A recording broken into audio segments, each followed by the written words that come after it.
I was raised in the critic business, not in the front office either. One day, I wanted to add a noir film to my collection. Went to the store at 11. Knew it was going to be there. Bumped into it, sort of accidentally, on purpose. Its name was Double Indemnity. Probably still is. Watched it, straight down the line. I think I've made my mind up. Actually, I know I've made my mind up. This film's a classic. That's right, today we are talking about 1944's Double Indemnity. Gonna do a review and then thoughts. Not gonna spoil anything about it until I get into the thoughts section. And yes, we are continuing Noirvember with another absolute classic.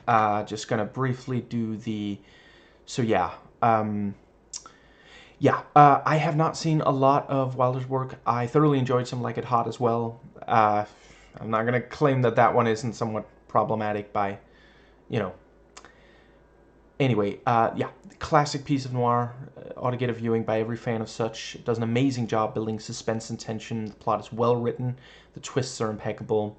It features narration, starts with the ending, works its way back there, has an unpredictable femme fatale, is in black and white, and has stark cinematography. So, yeah, pretty much every single major element of noir, and it absolutely nails all of them. So, like with the Maltese Falcon, which I will compare this to over the course of this video, because I think these are two of the best. These are probably my two favorite classic noir films. There's some amazing neo-noir movies as well.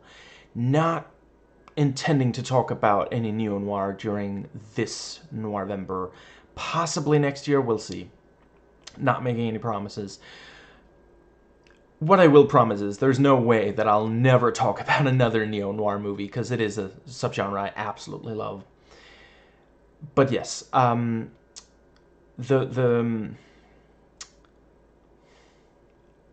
where was I going? I mentioned the Maltese Falcon. These are my two favorites. Going to be comparing it. Right, yes. Like when I did my video on the Maltese Falcon a week ago, there's a couple of things that I really want to talk about, but I cannot get into the, normally I might allude to it, but I really can't get into very much detail at all in the spoiler-free section, so I will save it for the spoilery thoughts sections. And yeah, one of them is the gender politics of this, which, as a progressive, I love this movie, but as a progressive, I do take issue with some of the gender politics. The action... wow. I may not have gotten enough sleep. Let's do that one again. The acting is impeccable. We again have this thing of, like, kind of trying to bluff, like, a poker game kind of thing of at least, a non-zero number of characters have a secret that they'd like to take to the grave with them, and they have to... they're standing in front of someone who might be able to piece it together, so they have to come up with something on the fly to distract, and they have to keep from showing that they're terrified, that they're the one who's, behind this, and it has to be clear enough that the audience can tell, but also not so clear that we're wondering, well, why doesn't the other person immediately figure it out, The protagonist, Walter Neff, played by Fred McMurray, and he's not really the only one, but he is one of the ones where it's most prominent throughout the movie. Set in California, throughout, he sweats, understandable, not saying that doesn't make sense. And they use this quite well. It's one of those things where, sweat, yeah, sometimes happens from heat. Sometimes happens if you're really, really worried about something, so it works quite well as that. There's a repeated motif of him getting something cold to drink, maybe using his, I want to say it's called a handkerchief, to wipe sweat off his forehead and such, and the flirtatious energy between him and Barbara Stanwyck's Marlene is fantastic. It's not a spoiler at all to say, because it's set up immediately. she wants him to, she is looking to dispose of her husband. He sells insurance. She's wondering, just hypothetically, if she could have a accident insurance written on her husband without him knowing. Is that a thing? Is that at all something that Walter might be able to do? Just like for totally non-suspicious reasons, obviously. And yeah, he's pretty quickly on board with this whole thing. And yeah, when they're talking, it actually, the flirtatious energy starts before they even start to plan, this murder. Just as he's realizing that that's what she's asking for, there's a real flirtatious energy. And over the course of the film, as they're like talking about it, they'll, it kind of plays like an affair. They'll meet in a place that probably shouldn't be alone together, like maybe someone's home, for example. And the way they talk about it, there's this like, oh, what if we get caught? We have to do this exactly. We have to be careful, stuff like this. And on the one hand, it is amusing because, I mean, I think back then, yeah, a lot of people probably thought that cheating on your spouse is about as bad as killing your spouse. This kind of ridiculous warped, morality. But it does also really work well because it is this kind of thing of like everybody knows, well, past a certain age, everybody knows what that looks like. Even if you've never cheated yourself, we know, we can recognize it. And, at the end of the day, like, the vast majority of us have never met someone who was planning to murder someone, let alone witness what it was like when they were doing it. So it works quite well as like underlining, there's something horribly wrong here, and using that sort of shorthand to great effect. And on at least one occasion they meet in like I forget what exactly it's called, but it's a store. I guess it's maybe a grocer. It's a place where you can buy just like everyday items. And the I don't know if it was the cinematographer or the set designer, is that the someone working on this movie brilliantly put baby food right, like you have Barbara and Fred, and then right between them there's baby food. Just like, I mean, she's married, so it would be immoral, but they could be making a baby. They could be creating a life instead of planning to take one. And it's one of those things, like, it has been pointed out since in like parody media, satire and such. It's kind of risky to have that sort of conversation in such a public place. Personally, I think Don't Scheme in Hallways, the college humor sketch, is phenomenal. But yeah, every so often a woman will walk by. One of them literally does go for baby food. And they really underline it because it's so high up that she has to ask Walter to hand it to her. Okay, because he can reach, because he's tall like a tree. And I'm allowed to make that joke. I'm short. Yeah, he towers over Edward G. Robinson, and they do make a thing of that. There's one part where he says, I thought you were smarter, but you're not, are you? You're just taller. But they really underline, she could be here buying baby food. They could, and also just the contrast is very effective. This, like, there's normal life right there. It's within your reach, but you're choosing murder instead. It is very much about the kinds of people, the kinds of motivations that lead to murder. You know, this was made at a time when if you were going to depict murder, and you sure were, there's a number of movies from this time that, you know, I'm not sure that I particularly know of, like, I suppose, there's not a huge amount, in my experience, of classic noir. I'll admit I haven't seen all of them, but that don't have at least one murder. And I don't just mean like someone dies, I mean someone murders someone else, you know. The only way to depict that back then, you gotta make sure to really make it clear to the audience, this is bad. You know, because they were quite convinced that people were going to imitate pretty much anything seen in movies that they didn't, like, really underline how terrible it is. And one could view that as a limitation, but it does also mean, you know, it hyper-focuses on this aspect. And they do a lot of really great, yeah, there's lines of dialogue, there's framing, you know, as I just mentioned, you know, these various things.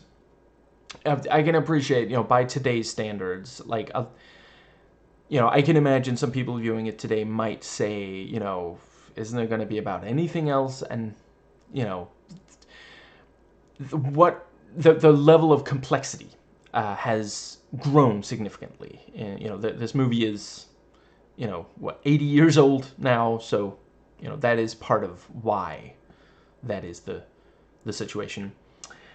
Yeah, we again have the high contrast cinematography and the sort of crime doesn't pay, you know, thing, and they get a tremendous amount of tension and suspense out of this idea of the killing, because again, it's set up very, very early on that that's where it's going. And yeah, you know, we see the planning stage, we see them, I won't give away whether or not it works out, and if there are complications along the way. I'll just say we certainly see them attempt it, and we see some aftermath of the attempt. And yeah, just, you know, they get so many little things where you feel confident, oh, this is it, this is, they're you know, it's going to get found out. There's going to be a horrible penalty. And it is, you know, because again, you know, when this movie first came out, people pretty much knew, yeah, this is going to end with, you know, they're not going to get away with it. You know, it would be a huge surprise. Again, I'm not going to say whether or not, because it does subvert expectations in some ways, so I'm not going to say if that's one of them. But people were pretty much expecting there to be, and again, that kind of, you know, you might feel freed. Freed from what? Expectation. I have to be like the one person on the planet who's still referencing that game by now. Anyway, yeah, you know, the fact that we feel like it's likely to happen means we're constantly thinking, is this it? You know, and yeah, just fantastic. The movie does a great job with just these little setups, just planting seeds. Like every so often you'll see something and, you know, you'll make note of it, but you won't necessarily think it's going to pop up later, and then it does. Nothing in this movie comes out of the blue. Everything has some sort of setup to it. And the payoffs are quite gratifying. You know, nothing feels like it was forgotten. You know, I've seen too many movies where, like, they were kind of making it up as they went along. And sometimes, you know, not every movie that changes along the way in significant ways, even starting to shoot without a finished script, not every single one of those turns out terrible. I personally think that David Cronenberg did amazing on, you know, stuff like Scanners and Videodrome, even though stuff would change along the way. Like, I forget which of them, but at least one of them, there's stuff like, oh, you know, sometimes they would write the dialogue the day they were shooting the scene, you know, or he would write the dialogue the day they were shooting the scene. So it can work out, but I've seen too many cases where it doesn't. This is not what, like, they 100%, I would pretty much bet money that once the script was finished, once they were about to film, you could have woken up a screenwriter for this film in the middle of the night, thrown cold water in his face, asked about a specific thing that happens at some point in the screenplay, and demanded that an explanation of exactly how that works out, and you would have gotten a perfect response, like no flaws whatsoever. It is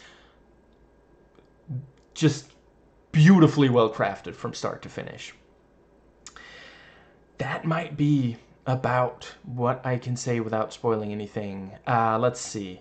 The score is excellent as well, and we do have, like, you know, this was during a time when scores would be fairly big, fairly loud, and, you know, there are times where it feels a little too big for what we're seeing, but I do think it works. I don't think that it is unjustified. You know, at the end of the day, it is about murder. You know, sometimes the visual that accompany the music, you know, are not quite as big, but like the emotion is, you know, the underlying emotion. There's a lot of subtle acting. It's not like played to the back row.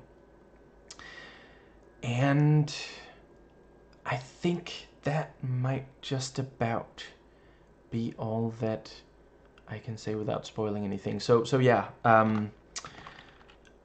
let's see. I'm just gonna, oh, did I not? Okay, there's no way I didn't write exactly what I was gonna. Apologies for the dead air. I really thought I had this ready. Here we go. Yeah. Yeah. I rate this 10 noir classics out of 10. And just gonna note, so there we go. Getting into the spoiler section. So yeah, before, you know, one of the big things I want to talk about is the gender politics. But before that, right, and yeah, in case you haven't watched enough of my videos to know this already, I am not going to be explaining everything. You know, if you haven't already watched the movie, you may have to like look some of the stuff up. These, you know, my thoughts sections on videos tend to be for people who have watched the thing or played, in case of video game, and you know, recently, or at least remember it well enough. But yeah, before I get into gender, I did notice that when it comes to depictions of BIPOC individuals, there's not an awful lot of, you know, there's a couple of you know, people of color and such in this. They tend to be like working some kind of service job. You know, we meet the guy in charge at the insurance company. You know, he's white and male, and you know, but there's the guy who works on Neff's car. You know, is a person of color, and there's at least one other I can't quite place. And at one point they go to a Mexican restaurant, but we don't meet any, you know, and yeah, like it is this thing of just, they didn't really think of them as, you know, this was, let's see, what, okay, it was before, yeah, it was before the civil rights movement, but it had been almost 100 years, let's see, I guess around 80 years since slavery ended, and, you know, black people in this movie are still just props, tools, you know. And I will say, I do appreciate that at least, like, they're not given, like, really negative stereotypes either. Like, you know, he's polite and professional, you know, I appreciate that little detail about, you know, he asks, how soon do you need the car? Because I got a couple ahead of you. Is it okay if I, you know, just add you to the end of the queue? Would that, you know, would that be sufficient? You know, and yeah, like, very, very professional and courteous, you know, and yeah, I think that covers it for, so yeah, the gender, so this has one of my favorite femme fatales, and I do continue to enjoy that trope. And it is one of those things where, you know, for sure, it is deeply misogynistic. And I'm not saying that The Following makes up for it. Right, and yes, I haven't started comparing it to Maltese Falcon yet.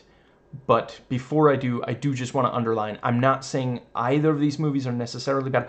Personally, overall, I do... it's, you know... They both have such high points. I think they do slightly different things. You know, that one doesn't have narration. In that one, we don't know that the femme fatale is a femme fatale until a bit into the film. Or, at the very least, we don't know quite how far she'll go, I suppose you could say. Where here, like, yeah, you know, she implies murdering her husband, I don't know, 2 minutes after we meet her or something like, you know, just, yeah. But yeah, so I'm not saying The Following makes up for the misogyny of the femme fatale. I do think it is interesting that this was basically the only way that a female character would get agency back when this movie was made. You know, if she was just evil, if she was trying to manipulate and kill men for her own personal gain and just disposing of men like, you know, like nothing. And let's see. I think I want to actually, yeah, before I dive too much more into specifically, as Spock might say, the women of the film, I am going to just briefly talk about Keyes. Because I'm not the first person to note this, but the relationship between Neff and Keyes is the most heartfelt in the movie. There's real trust there. They actually do care about each other. You know, it takes a while, but eventually, you know, there's the thing, you know, the man you were looking for were closer than you thought. In fact, he, you know, across the desk from you. Closer than that. I love you too, you know. And we have this repeated motif where Keyes never has matches, which I do appreciate. They do eventually, you know, explain, like, you know, when you buy a cigar, you can buy matches. Like, just, yeah. I like when a movie's willing to MST3K itself. And, you know, he points out, he explains, what was it? They always they always explode in my pocket. And, yeah. We have the repeated motif that Keyes always puts a cigar in his mouth, checks for matches, doesn't find any, and Walter is the one who lights and, you know, does in that badass way with just, like, flicking it with the thumb, you know, lights it. And this is a somewhat tender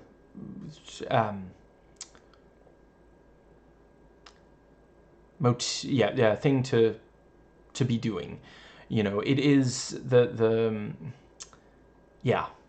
And there at the very end, you know, Keyes lights, you know, Walter's, because, you know, Walter can't quite light it because he's dying from a shoulder wound, which, you know, it's for dramatic effect. I appreciate that. I don't know. I mean, there's that saying about, you know, your heart's in the right place.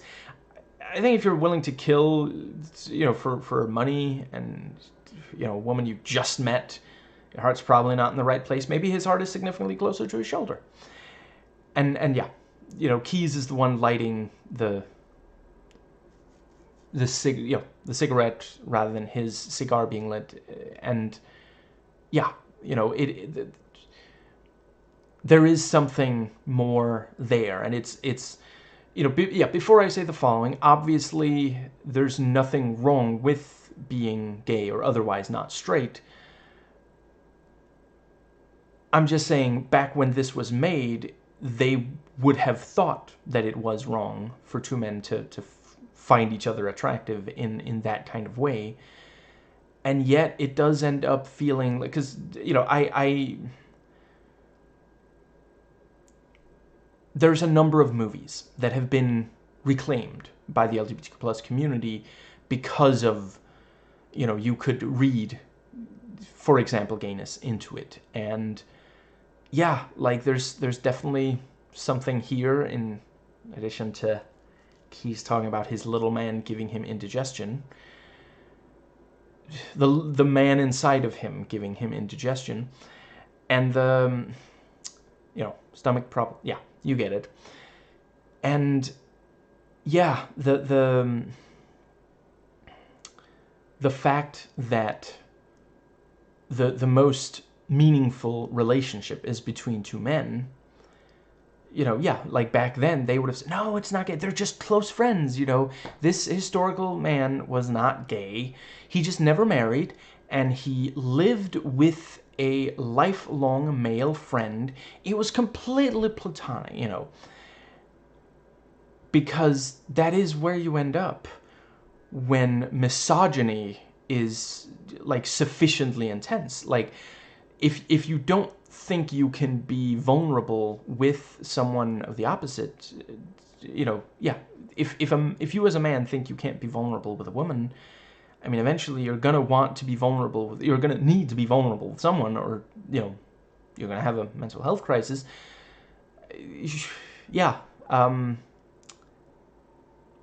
that's what you end up with. You end up with men being vulnerable with other men, and it being widely seen. You know, that, like, this was a time when, like, movies would get, like, really harsh criticism if people thought that it, you know, yeah, at least if certain people thought that it was, you know, promoting immorality, which, again, I'm not saying gayness is, but back then it was thought of, I suppose, sadly, still today, there are a lot of people who think of it as that. But yeah, you know, it's just, yeah, bigotry, brain rot. If you, you know, bigotry is inherently illogical, and if you go deep enough into it, you end up with just completely absurd, you know, I forget if it started as like a trolly joke, or if it was always meant as like satire or something, if it's been reclaimed or what, but someone years ago tweeted, I want to say, or posted somewhere online, if you're a guy and you have sex with a girl, that's gay because half her DNA comes from her father, a man. You know, yeah, that is the logical conclusion. If you're so terrified of a certain, you know, that's homophobia, not misogyny, but, you know, if you follow a bigotry far enough, it will lead you to a completely illogical place. I think before I talk too much about, okay, I realize now I'm just gonna have to open the IMDb page to have the names in front of me. I want to say her name is Marlene. Oh, that's right. Ah, crap. Yeah. It is not. I don't know why, but right now it's not working. That's right. I copied some of it in. So, yeah. Let's see. Phyllis. Who the heck is Mildred? Yeah, I don't think there's any... Wow, I don't even know. Yeah, okay. I guess because Dietrich... Anyway, before I talk too much about Phyllis, I do want to briefly talk about Lola, the daughter. Because I find it interesting that the confession there at the end, or confession over the course of the movie, but at the end of the events of the movie, chronologically speaking. Okay, now I just gotta... This has a really compelling... That is one place this has Maltese Falcon beat. The opening is deep... Like, you know, you're seeing him on crutches in like silhouette, and you're like, why is he on crutches? Which I don't think I'm qualified to talk about whether that is ableist or not, but it definitely is a striking image. I mean, they're not being mocked. No, I'm just not qualified to speak to, you know. And then, you know, he runs a red light, almost gets in a car crash, gets out of the car. We see there's, you know, blood. He knocks on the what's it called? He knocks on the window of the yeah, and the janitor comes out. And we can clearly see that the janitor recognizes Walter, but he's surprised that Walter is here at this time of day or night, as it were. So, like, we're being told so much that's going to, it hooks us. You gotta see, okay, what, why is he going to his place of business late at night? Who shot him? What is the exact, and yeah, he goes into Key's office, records on the dictaphone, I want to say it's called, which, we see him discover chronologically later. Or discover, yeah, we see him note it when he listens to Keyes talking about, oh, it's definitely not him. And yeah, that's of course how the narration is rationalized, which, yeah, very nicely done. And let's see, yeah. Yes, so that brings us to the, yeah, so Lola, the confession isn't to her, it's to Keyes. He never directly tells Lola that it was him and that he's sorry for taking away her father, helping the killer of her mother take away her father. She, like throughout the movie, nobody really suspects Neff directly. They're constantly pointing their finger at someone else.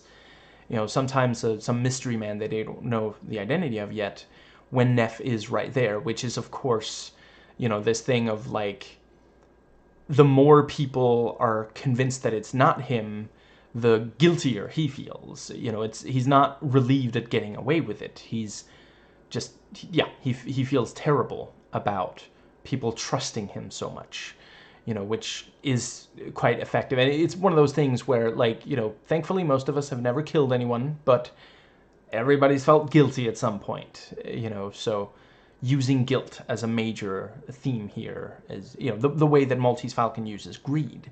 These are things that are part of the human experience, something we have to deal with, and, it's not a good idea to go out and steal and kill in real life, so we work through it in media and in fiction. And, today also sometimes in non-fiction, but in, like, learning about other people having done these things. But I suppose to some extent, it's also that back then. Anyway, moving on, yeah, because Lola, who I also appreciate, we don't know from right away that she's going to play such a significant role, but yeah, if not for her, how would Walter have found out that Phyllis killed her mother? Which also is a great, like, oh crap moment, because at that point, like, before we thought, oh, she wants to get rid of her rotten husband. It's not good, but one can somewhat understand. But no, she also killed this innocent woman. So yeah. And yeah, also just, Neff meeting, I keep getting his name wrong, so I'm gonna look it up. Wait, it's not even, oh, there you go. Did not expect it to be spelled like that, but Nino. When he first meets Nino, and we get this ridiculous jealousy, which, like, yeah, sadly a lot of cishet men, like, dude, he gave her a ride, that's it. Like,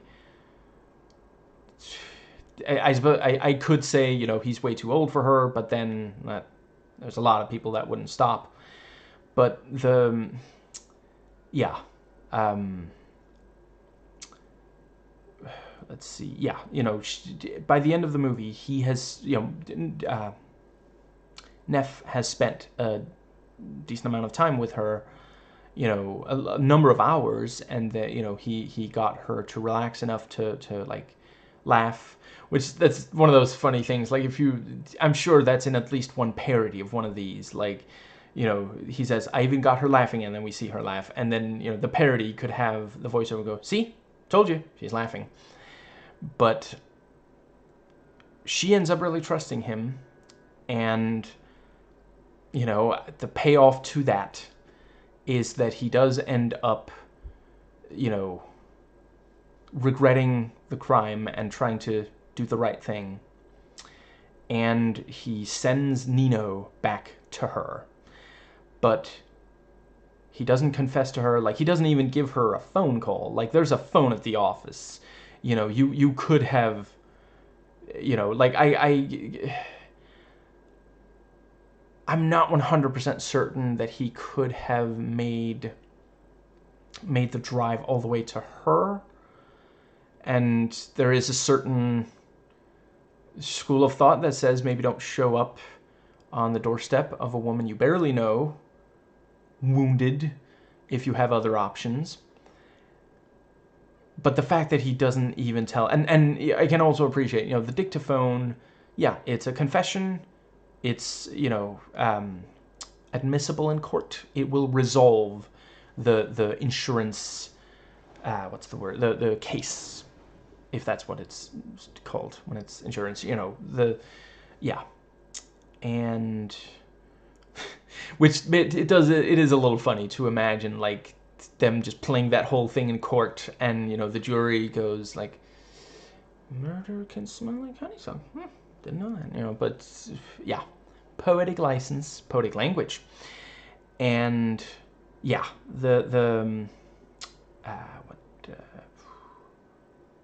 yeah, I think the last little bit I want to say about Lola is, you know, it's one of those things. It is a slightly mixed bag, because on one hand, I do appreciate that not every woman in the movie, it really is only the one woman, and then the one that's mentioned, that are actually, like, bad. Or, yeah, the one that's mentioned, I'll get into, you know, Miss dyed her hair since she was 16, so Keyes won't marry her, you know, that woman. I will talk about her. But, yeah, I on one hand, I appreciate it's not a movie full of evil women. You know, Lola is essentially like this pure, just gotta make sure if that's something that I need to deal with. Let's see, it is, okay, gotcha.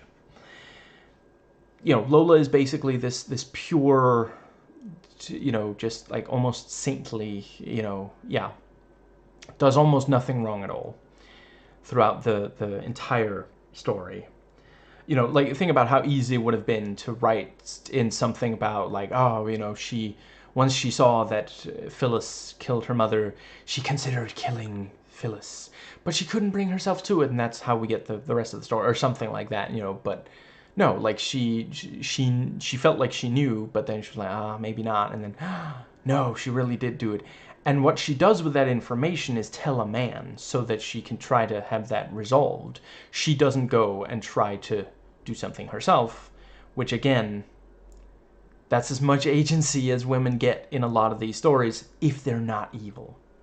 Right, I did want to briefly say the thing with the, you know, yeah, now that I've mentioned the dead mother, which obviously I wasn't going to mention in the spoiler-free review, yeah, the bit that I mentioned in the review itself with the baby formula, baby food in the store, you know, that also, I feel like that's got to be Shakespearean. You know, you know, what was it? Something about no baby's milk in her bosom, but instead snake venom. It's been forever since I read that play, much less watched it. And yes, I know, supposed to watch it. Anyway, I think that pretty much covers Lola, like, overall.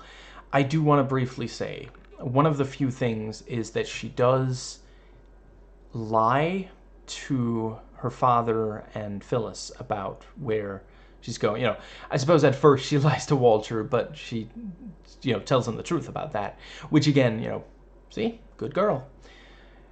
And let's see, yeah, right, and I do question somewhat the wisdom of sending Nino back to yeah, back to Lola after, he's seen Phyllis several times. And this is one of those things where, like, you could have just written that he refused to see Phyllis. And then Neff is like, oh, I gotta make sure he never... Or wait, I guess, yeah, okay, there has to be some temptation. But the fact that I forget, I think it was like 4 or 5 times they saw each other, which both Lola and... I forget if both of them had the same number, but Lola and Keyes were both aware that Nino had seen, Phyllis. But obviously the implication is that if he keeps, seeing Phyllis, well, yeah, Phyllis is dead by then, but if he, if he doesn't get this kind of angel on his shoulder, which, I mean, are there angels who've killed? I feel like I've heard about, it's been a while since I looked at that, but, angel on his shoulder, Walter tells him, go be with Lola instead. Your names are more similar. It's a very... There's a sort of symmetry there that's somewhat appealing. But they got in a fight, and he's been seeing Phyllis. Like, he immediately went to another woman, and one that, like, pretty clearly up to no good in her neighborhood. So, yeah. And the idea here is, of course, like, unquestionably, I don't think you can really make an argument to the contrary. I'm willing to hear you out if you think, put it in the comments or link to a video or something. But the implication is that Nino, like Walter, if he spends enough time around femme fatales, he too will end up corrupted. And that's not supposed to say something about how easily men are corrupted, but about how effective at corrupting femme fatales are. Because he doesn't say stay away from women, he says go be with this woman that I feel confident is not a femme fatale. I've spent hours with her, she hasn't asked me to kill even one person, and there's several that she could point to. And I mean, let's be honest, at this point, I'd do it. There has to be, like, a parody of one of these noir films where, like, the protagonist is just, like, constantly offing people who are getting in the way of the money or something. Like, it's too obvious of a joke to make, how easily they give in to this, to their, whether it's greed or some other, but yeah. But it does... We end up with a movie that says that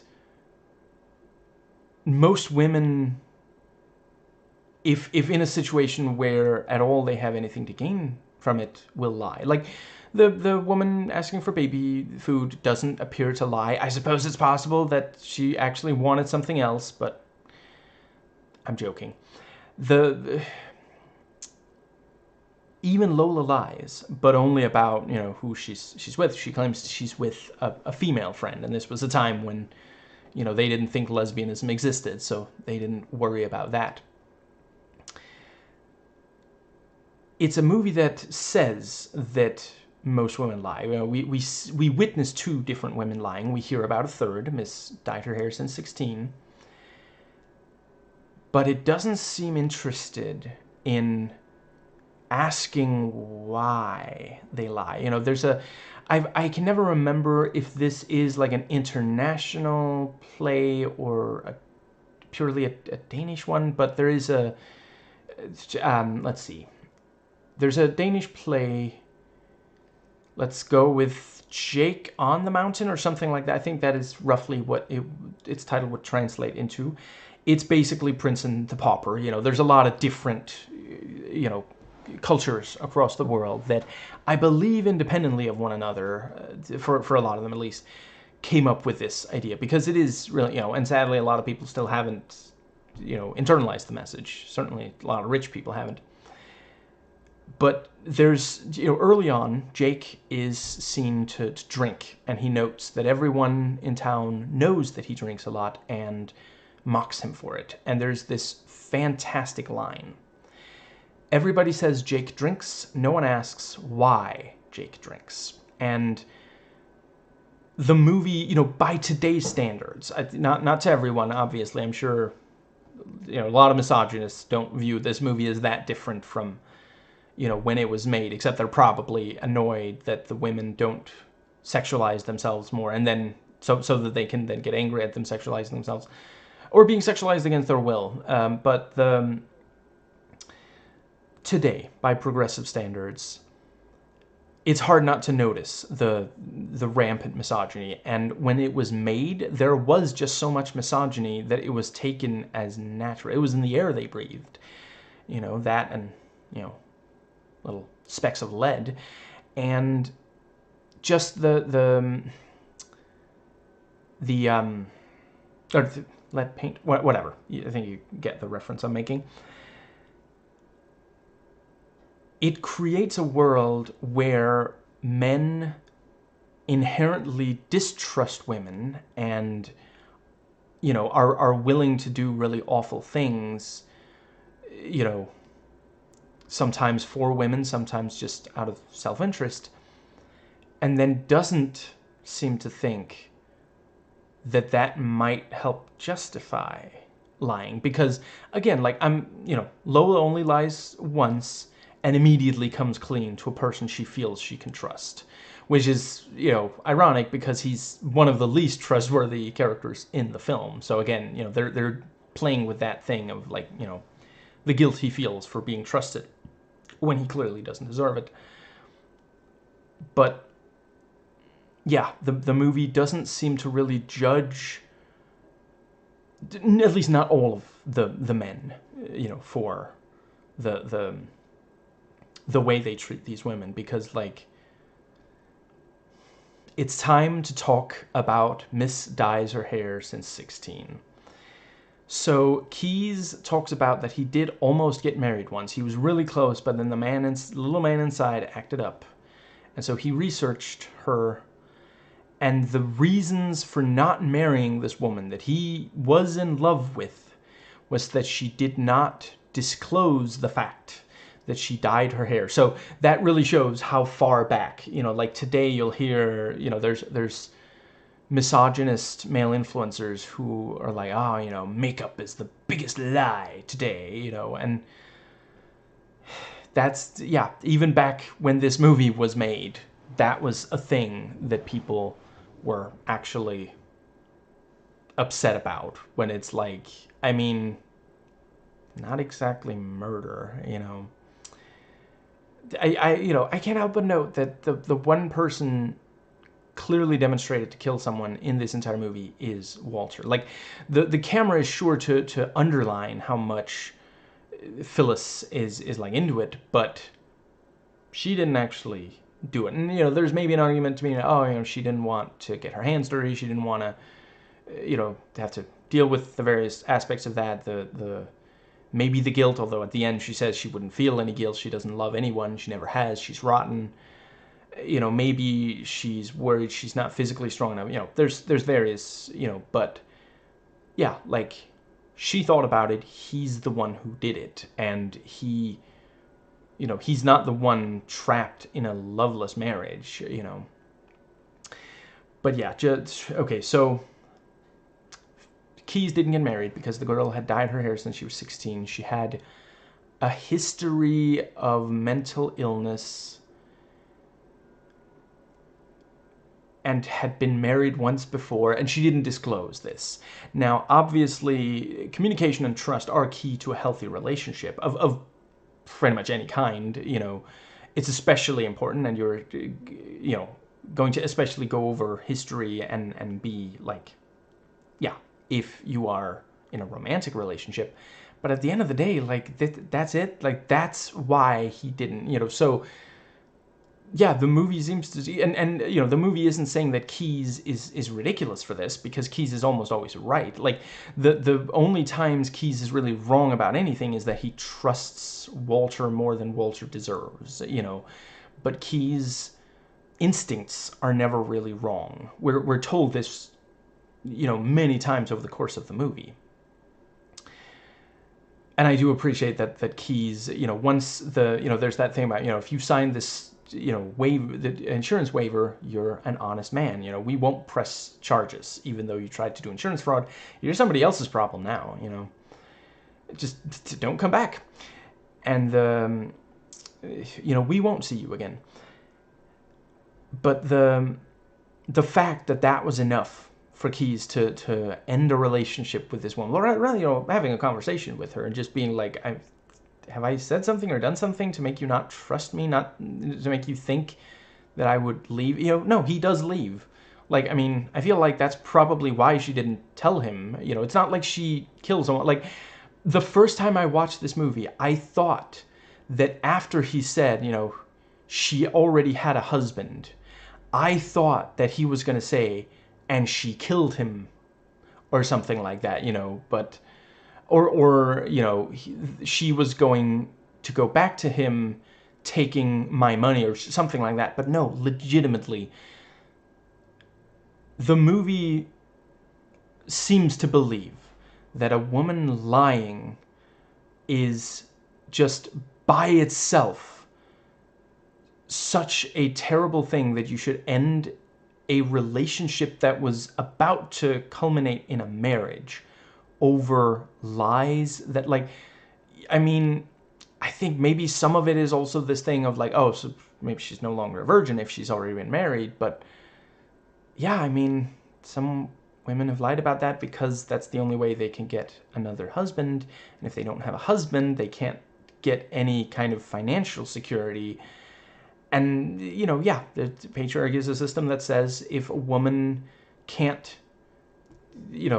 find a man and then that man, I mean, when that man dies, she has to die very soon after if she didn't die already, or something, she's just screwed if he turns out to be abusive, or, yeah, if he dies in an accident or something, yeah.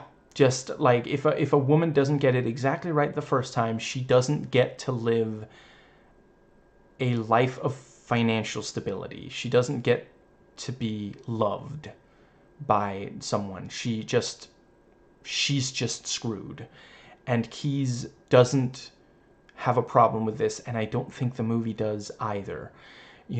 And with that, again, the movie genuinely does not seem, and I'm sure a lot of people when it first came out, and sadly, entirely too many people still today, don't stop and question and think, wait, is this maybe why sometimes some women will lie to men? Because it's literally the only chance they have. Thankfully, in situations where a woman can get a job she may not need, although these days, the economy and all, it's very, very difficult to get by without multiple incomes, but yeah, which unfortunately has led a number of men to whine and scream and cry about, oh, why does the woman work? This makes me feel very small and insecure. Well, maybe it's because that way you won't starve to death. Maybe. Have you considered that? Would you really rather starve to death than for your frail little ego to be injured? Like, I've said it before, I'll say it again. Nothing in the universe is as frail and fragile as the male ego. It is wet tissue paper.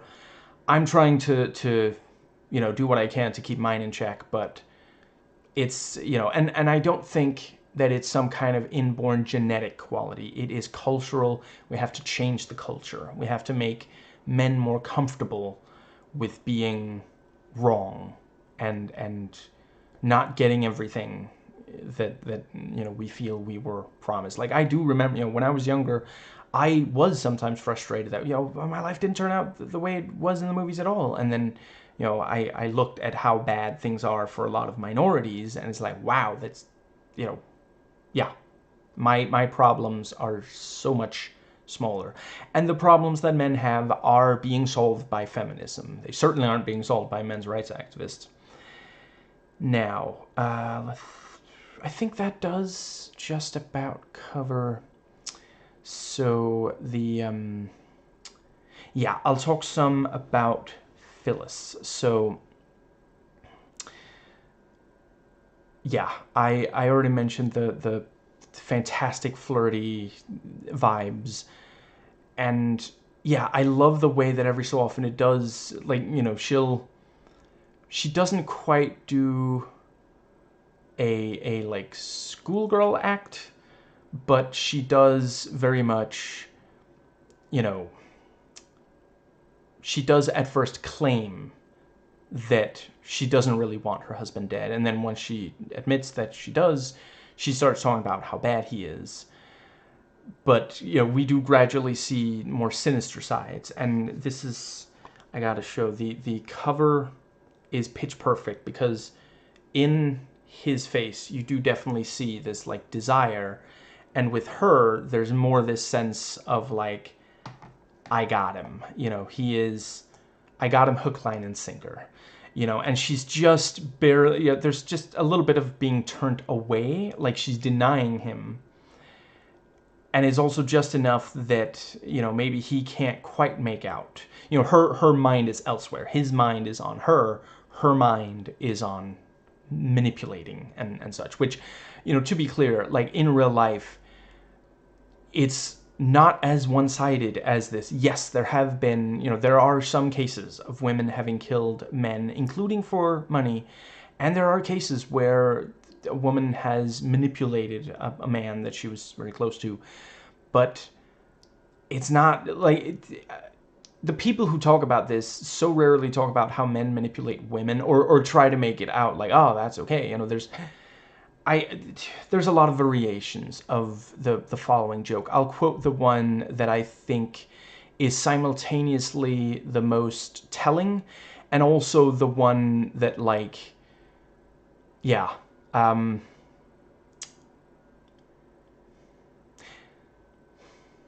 it's so close to a critical self-awareness, but doesn't quite get there, or seems to like justify it, or alleviate the sense of guilt.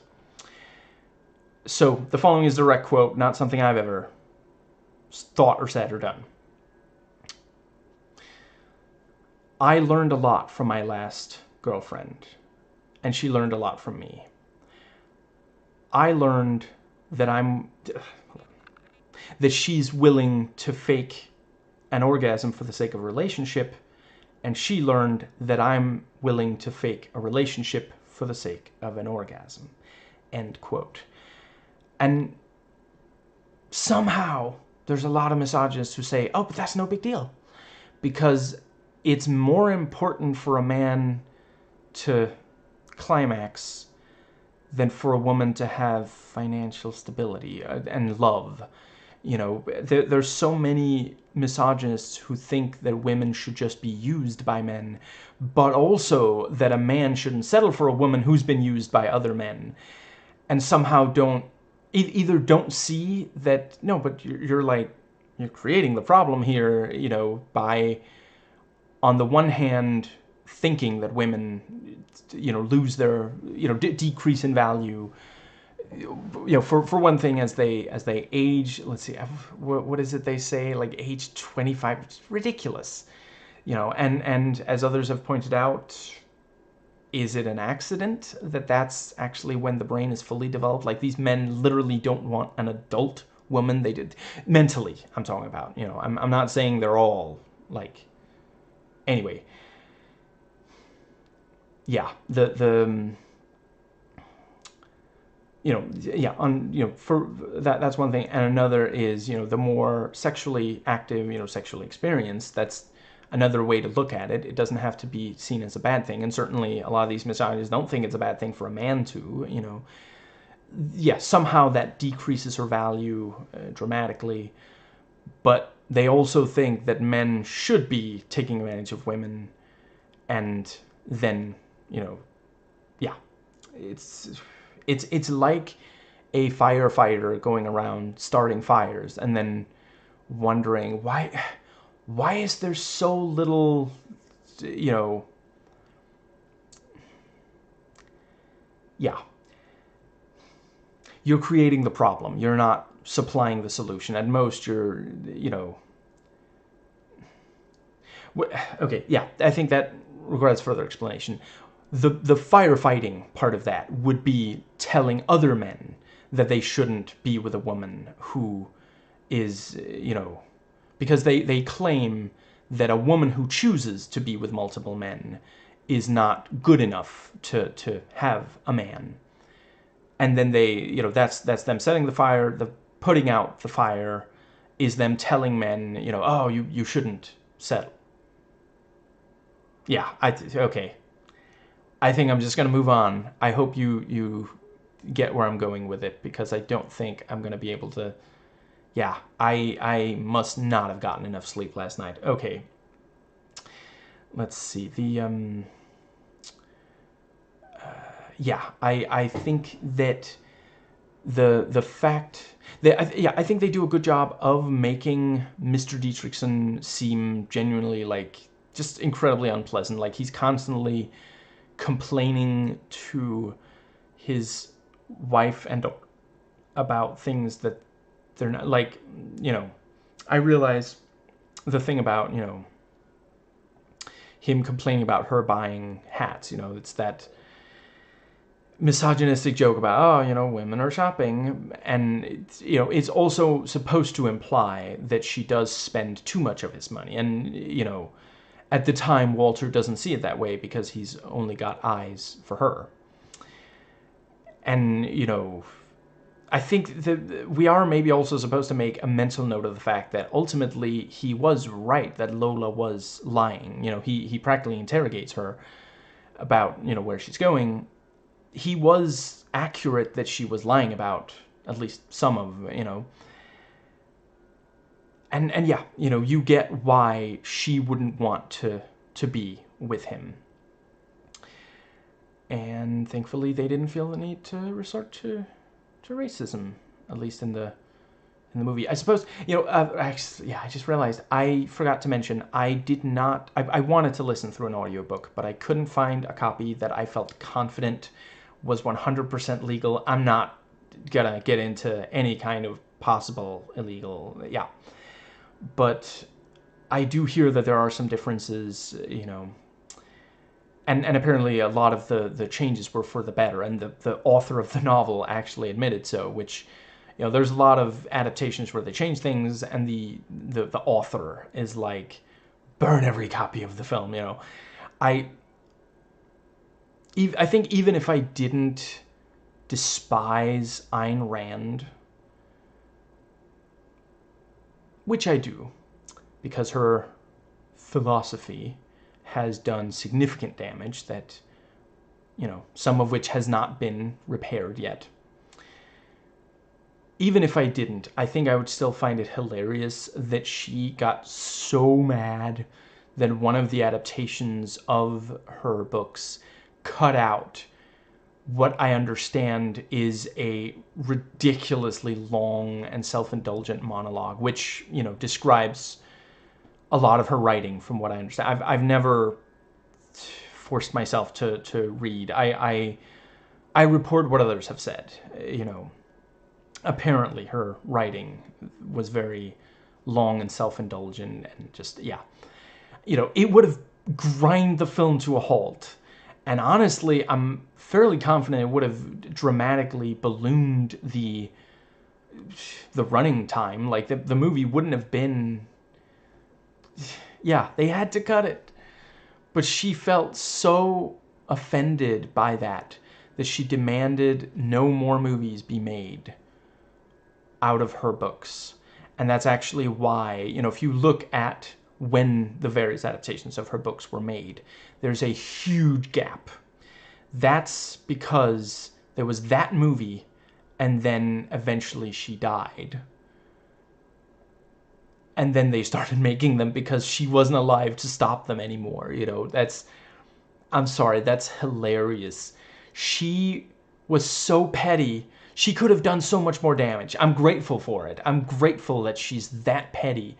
If there had been way more movies back then, it would have infected a lot more minds with this virus of a harmful ideology, It still has done significant damage, but thankfully a lot of people today who come into contact with the ideology, there's so much debunking. It's so easy to find people explaining why it doesn't make sense. Which, back then, if you were promoting an idea that the majority, that the censors agreed with, yeah, like there wouldn't necessarily be another, a movie or some, if you tried to debunk it, you might struggle. You might be called a subversive. You might be thought of as doing, purposefully trying to ruin America. I mean, again, this is a time when literally, like, you weren't allowed to be gay. You weren't allowed to really make it clear in a movie that a character was gay. Like, even if they were the bad guy, that's how we got gay coding. Now, I think that does bring us nicely to that. Yeah, actually, that is also a thing. The fact that Neff lied to Keyes and that he keeps being trusted by people is given more weight than the murder itself, the actions of the murder.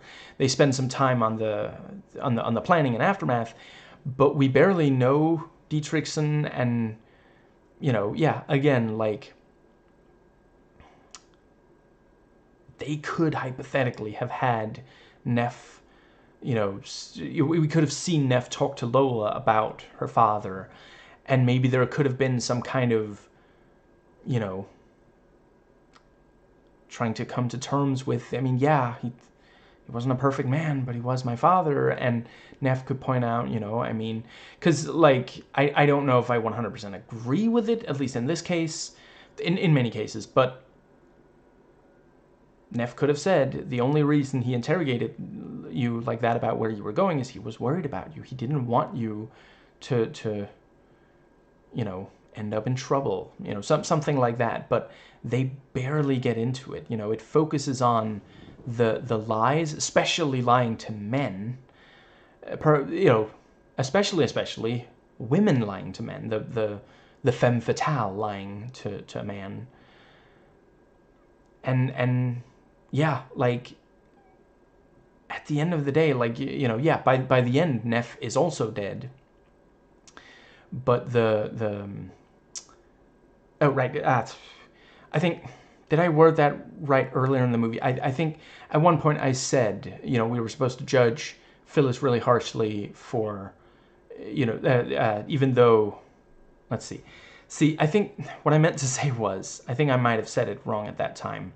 What I meant to say was, for most of the movie, she hasn't, been shown to kill anyone. The movie's almost over by the time we know that we find out that she killed, the original Miss Dietrichson, and then at the very end she shoots him.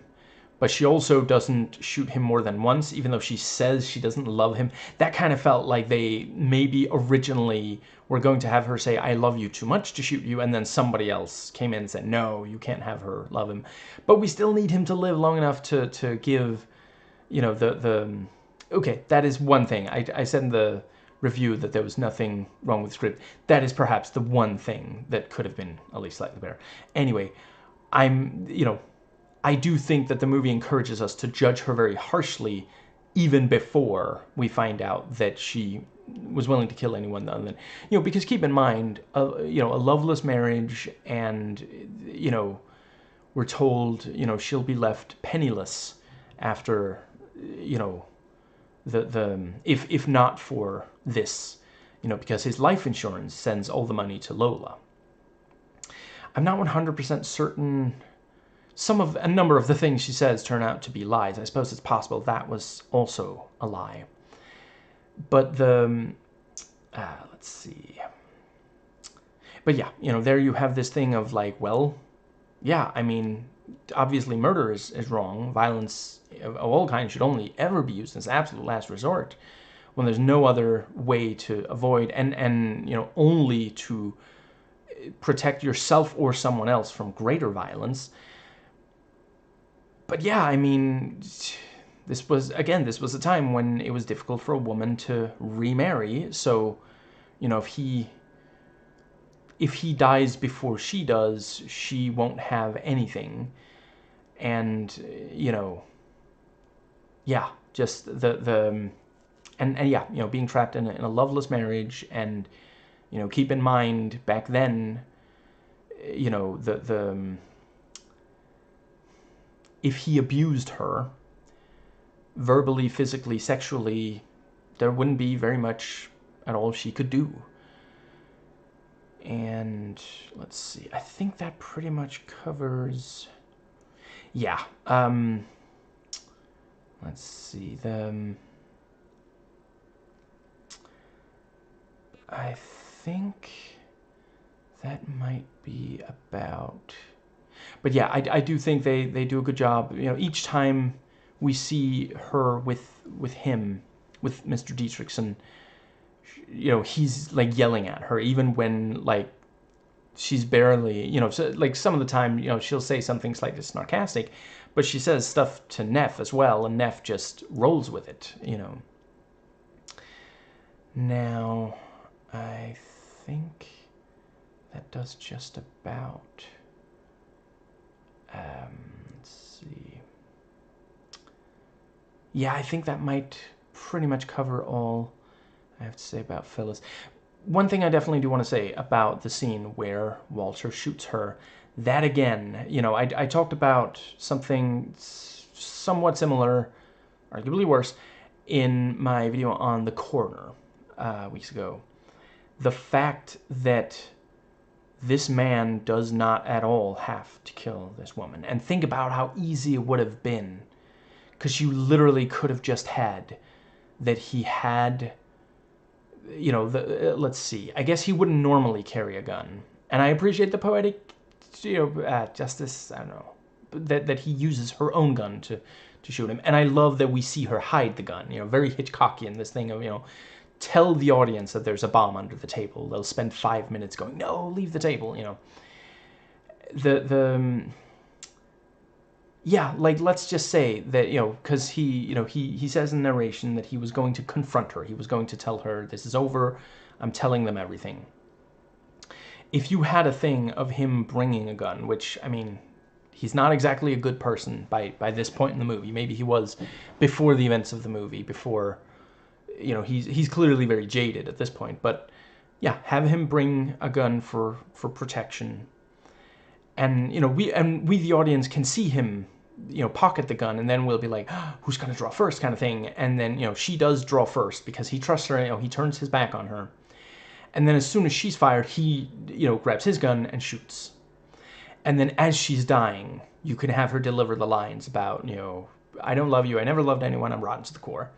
But the fact that, you know, she says that and then he shoots her, he could just have her arrested. He's already taken the gun from her. I do love the little, you know, she gives a little look when she feels, we don't see it, but obviously it's him, like, pointing the gun directly at her, maybe even, like, poking it into her ribs or something, you know, and she has a look of realization before the gun is fired, because she dies almost immediately, but she does have time to realize before the gun is fired that he's going to kill her.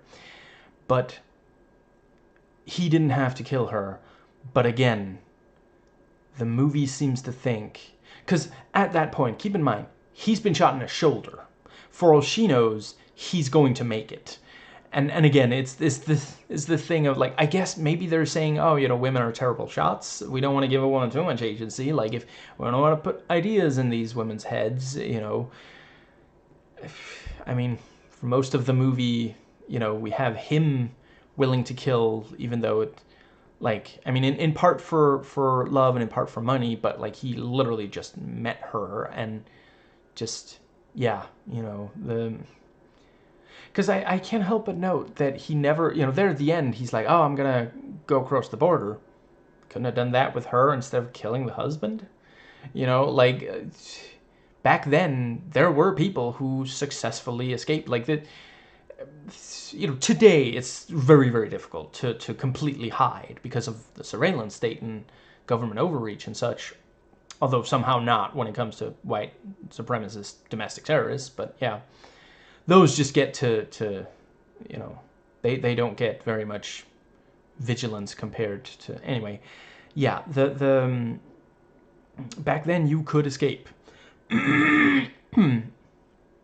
They could have gone to another country, gotten married there. You know, no one there would have to know that she was already married. He has a job, you know, it's not like it's... Yeah. And that is something where I will say I do overall think that The Postman Always Rings Twice does explain better why, you know, like they do genuinely feel like, no, murder's the only way. But then I will say, I don't know if that's necessarily a criticism of this movie so much as saying, you know, even a seemingly good man can be corrupted. And I wish they didn't say, oh, because of a woman. I forget who said it, but there was someone who pointed out, you know, today we realize, no, it's not women who corrupt men. It's men who become obsessed with women and then end up doing, you know. The movie The Piano Teacher does a phenomenal job exposing that, no, women don't control men. It's just not like... There are some individual women who control some individual men, but there's a huge amount of men who control women. The system is set up for men to hurt women. You know, not just like be the father taking care of women, but actually like hurt women. You know, women can barely make even a tiny mistake. Again, a lot of men don't want a woman who's been with just one other man, even if she was raped. You know, so yeah, punishing a woman for existing. In those cases, it wasn't even a mistake she made. You know, and you know, before you post something like victim blaming in the comments, like if you actually look at, you know, stats, like a huge number of rapes were committed by someone that the woman trusted. So essentially what you're saying, if you're saying it's a woman's own fault if she got raped, well, in a number of cases, that would basically mean a woman would never be able to trust a man, period. And that's also something that these misogynists are not okay with. They get very upset when they get rightfully called out by women and male feminists. Anyway, yeah, you know, the movie again, certainly Neff by the end there thinks that her even trying to kill him and her lying is worse than him actually kill. Like, you know, I get that he is upset at her betrayal, but I mean, him dying, you know, a life for a life, I don't agree with it, but the morality of the time said, you know, an eye for an eye, a tooth for a tooth, which is a terrible way to be a dentist. Or an optician. And yeah, you know, could have just had her arrested. And again, I have not heard of like a widespread like criticism of this. And in fact, I can't really give away what movie I'm talking about, but it is fairly infamous for it. So I think you can probably guess it. But there was a movie, I suppose I'll go ahead and say it was from the 80s, where a man had, you know, in the movie depicts a man having been, you know, yeah. There's a woman who does some really terrible things. And the movie ends with the man killing the woman. And originally, let's see, I want to say it was like test screenings where she survived. And audiences hated it. So they they changed the ending to, from what I haven't watched it, but from what I understand, it was specifically him killing her, and audiences loved it. You know, the actress has since said, you know, it was kind of messed up. You know, there's a significant amount of misogyny, and even just the idea of, you know, like, keep in mind, he didn't go there to kill her for having killed the original Miss Dietrichson. He went there to tell her that what they've done together is wrong, and he's going to expose them. Her shooting him is actually an act of self-defense. You know, again, I'm not saying it's right, but there's logic in what she does. And him killing her, is purely emotional. Because if he just held her at gunpoint, called the cops, you know, like, Keyes is already convinced that she was involved in killing, you know, I do not remember his first name, but Mr. Dietrichson. And my wrists are pretty busted right now, so gonna get treatment in a couple of hours, but I shouldn't push it any further right now. Yeah, yes, you know, if the police show up and he says, you know, she's killed someone, she just shot me, I am willing to, you know, I committed the murder that she, you know, helped arrange. You know, Walton Keyes has evidence that she, you know, he has evidence that she took part in planning the murder. I'm the one who carried it out. I'm willing to confess. Take us both in. You know, there's no way that she would just easily be able to get out of the, you know, Lola could testify during the court trial and tell them what she saw. And yeah, you know, I'm sure there's a medical record of, oh yeah, you know, the original Miss Dietrichson, she died from an open window. No, seriously, that was a really clever, because yeah, like, if her immune system is already compromised, if she's struggling to hold on enough, like, you know, I mean, they do say, you know, fresh air will help. Yeah, but there's a limit to it. You know, if it's too cold for too long, yeah, that's really gonna mess with her, and that will kill her in time, you know. And yeah, there's a medical record of, oh yeah, she died from this, and yeah, Phyllis was indeed her nurse, you know. So, like, but he still does it, and the movie appears to agree with, you know, that being, yeah, certainly no, you know, like, when Keyes shows up at the end, you could easily have had Keyes say, you didn't have to kill Phyllis, you know, why did you do that, you know. Now, let's see. I think that actually just might just about cover everything. I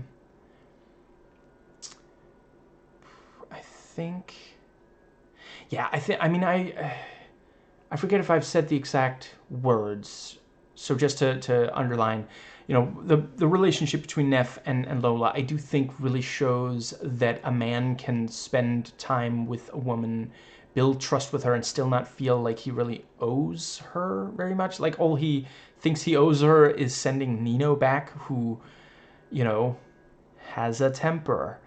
You know, like, I kind of got the sense that when she said we had a fight, she was severely downplaying it, you know. But yeah, he wants to enjoy her company, but he doesn't feel that he should actually tell her the whole, like, I appreciate, you know, she'll find out very likely, like, you know, the whole insurance case, you know, like, let's see, I guess it's gonna, yeah, because she was gonna be a beneficiary. I'm not sure of the accident insurance, but did they also renew the life insurance? Yeah, because he got 2 signatures. One of them was to renew the life insurance, and supposedly she was going to benefit from it. I don't know if she will, since it was murder, but although it speaks in her favor that she had no part in that and tried to help stop, you know, she tried to help bring them to justice. Anyway, I figure she's probably eventually going to find out, yes, Neff killed her father. I don't think it would have killed him like the shoulder bullet did, to tell her. You know, again, I'm not saying couldn't have been face-to-face, and I'm not saying it would have been an awkward phone call, but he could have told her, you know, but he doesn't even seem to really think about, again, he seems to think that as long as Nino is with her, that's it. You know, in this world that the movie creates, that sadly did reflect at least some reality, where men don't trust women unless they're like deeply in love with them, in which case they're willing to do something terrible, and then blame the woman as if we don't have agency. You know, I mean, if this movie had been set, you know, hundreds of years earlier, they would have talked about, oh, Phyllis must be a witch. You know, she put a spell on him.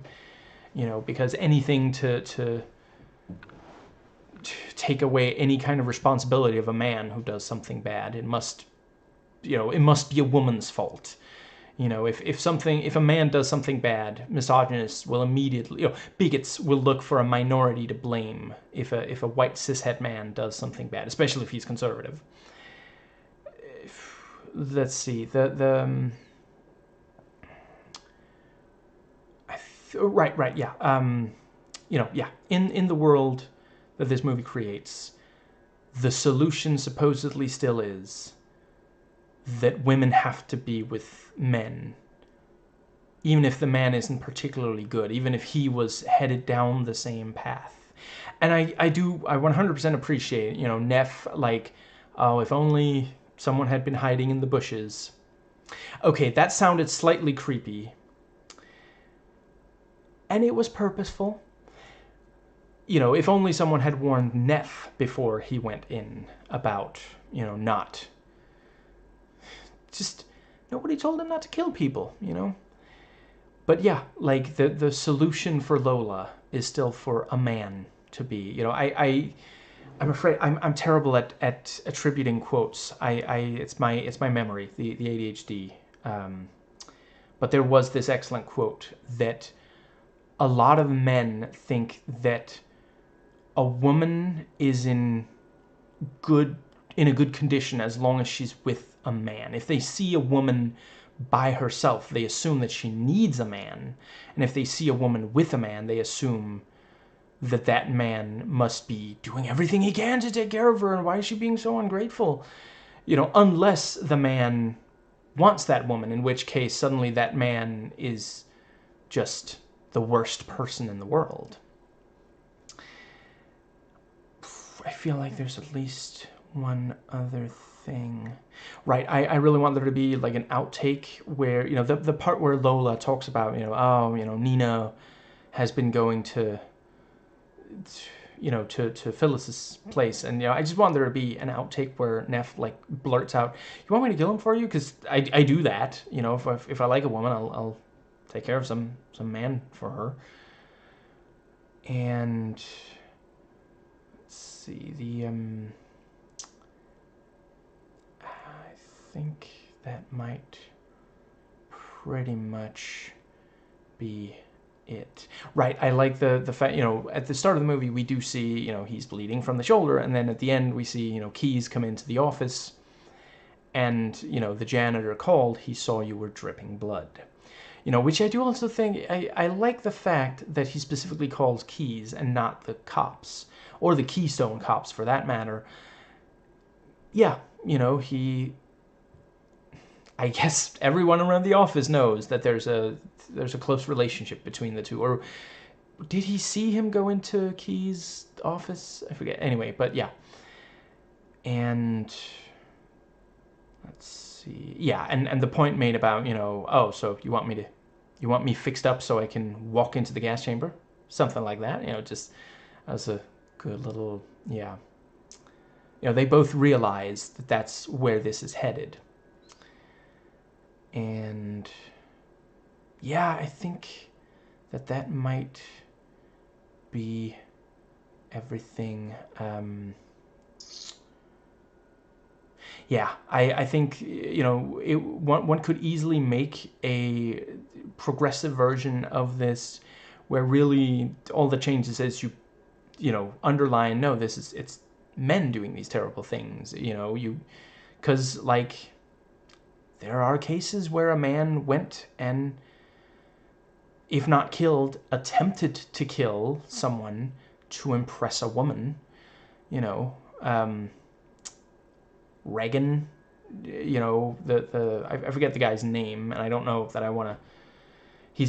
apparently a YouTuber now, or did that change? That I heard at one point, I guess by now it's been months, that he was like a YouTuber, or at least on social media, for playing music, and people were like, oh, you're the guy that shot Reagan, So I don't exactly, maybe I wouldn't say the name even if but yeah, guy shot Reagan to impress, I want to say Jodie Foster, because of Taxi Driver. So yeah, she didn't ask for that. And yeah, I think it could be, there's probably a movie like that, where a man goes out and kills someone and says, oh, I did it for this woman, and the woman's like, what are you talking about? I never asked for that. That wasn't at all what I want. Actually, yeah, now that I mentioned Taxi Driver, I do think that movie does a really great job of showing this, cishet man who projects this stuff onto a woman. Like he seems convinced that this one woman is actually like really lonely, and she, oh, no one else understands her and all this, and it's quite clear from the movie, like it's textual, not subtextual. He's completely wrong. She doesn't feel that way at all. But he puts that on her, and then he starts behaving in a way dictated by him having read that into her. He won't accept that he was wrong about that, and I think there's way more, that's something that we can actually do something about. We can encourage a culture where men are held accountable for mistakes, and where if a man starts having negative thoughts, he's encouraged to talk to someone, try to work it out, instead of going and doing something that can't be undone. Because, like, at the end of the day, what exactly is the solution to... I acknowledge that the movie doesn't say that every woman is a femme fatale, and, for sure, it is saying, oh, you know,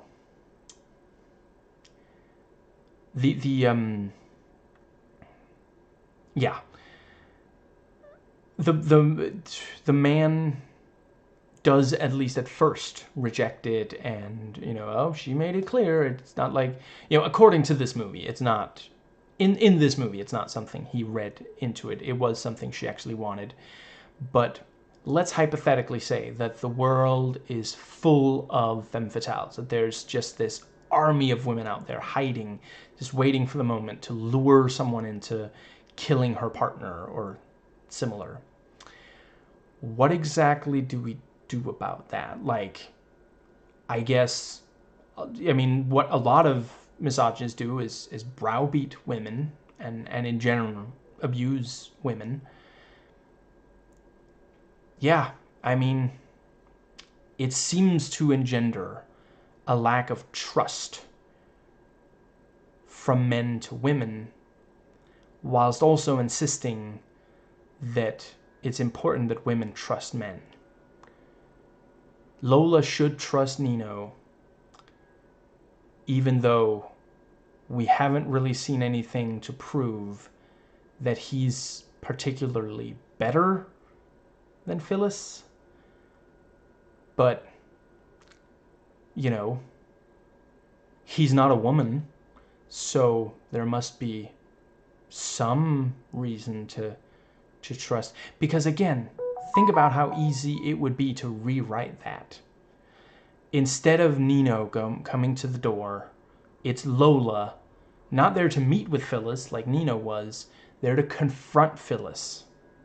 Neff tells her everything that he's done. And right before he gets into the car and drives away, tells him, Nino's bad news. You can do better. Women can do better.